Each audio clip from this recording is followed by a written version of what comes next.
Olá, meus amados irmãos, eu vos cumprimento com a santa e gloriosa paz do nosso amado Salvador Jesus Cristo. Aqui é o vosso amigo, pastor Daniel Rosa Dutra. No próximo domingo, estudaremos a lição de número 11, que tem como título Cultivando a Convicção Cristã. A leitura diária desta segunda-feira, dia 4 de setembro de 2023, foi intitulada como Ministrando as Boas Novas no Poder do Espírito Santo para a Salvação.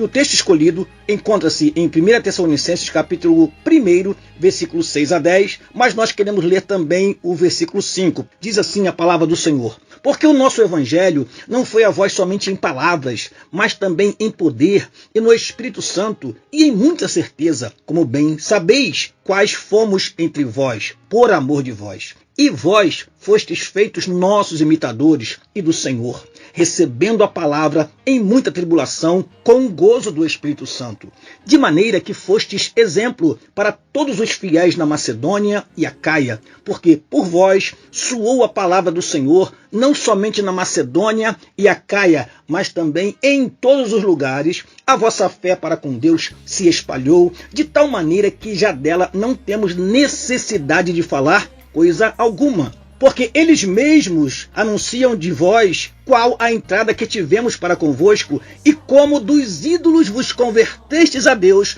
para servir o Deus vivo e verdadeiro e esperar dos céus o seu Filho, a quem ressuscitou dentre os mortos, a saber, Jesus, que nos livra da ira futura. Amados, o primeiro tópico da lição nos fala sobre a convicção espiritual que todo cristão deve ter para enfrentar os constantes ataques do inimigo às doutrinas bíblicas e o domínio do espírito da Babilônia no mundo em que vivemos. O comentarista destaca a submissão do apóstolo Paulo ao Espírito Santo, que o impediu de ir para a Ásia e para a Bitínia, conforme Atos capítulo 16, versículos 6 e 7. Logo após, Paulo recebeu uma orientação divina através da visão de um homem macedônio dizendo: passa a Macedônia e ajuda-nos. Chegando à Macedônia, Paulo e Silas enfrentaram grande oposição na cidade de Filipos. Foram presos, mas Deus, de forma maravilhosa, se manifestou naquela prisão e dali saíram para Tessalônica.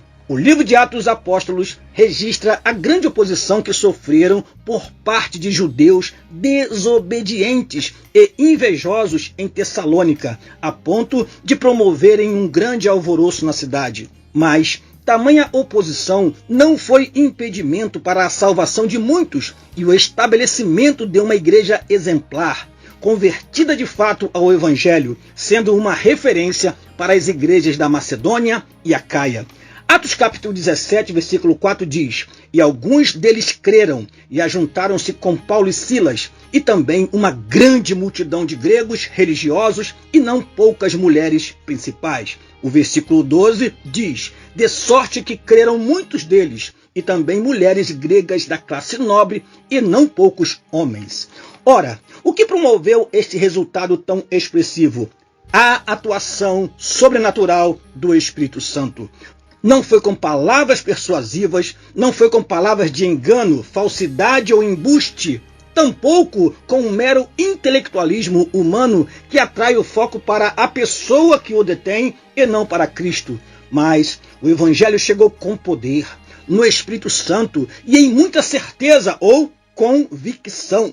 Além de receber a palavra com convicção, devemos cultivar a convicção cristã nas dimensões espiritual, moral e social. Pelas palavras finais de Paulo dirigidas aos Tessalonicenses, no final da primeira epístola, notamos que o Espírito de Deus agia de forma poderosa nesta igreja. Paulo disse: não extingais o Espírito, não desprezeis as profecias. 1 Tessalonicenses capítulo 5, versículo 19 e 20. A chama do Espírito estava acesa nesta igreja e os profetas eram usados por Deus.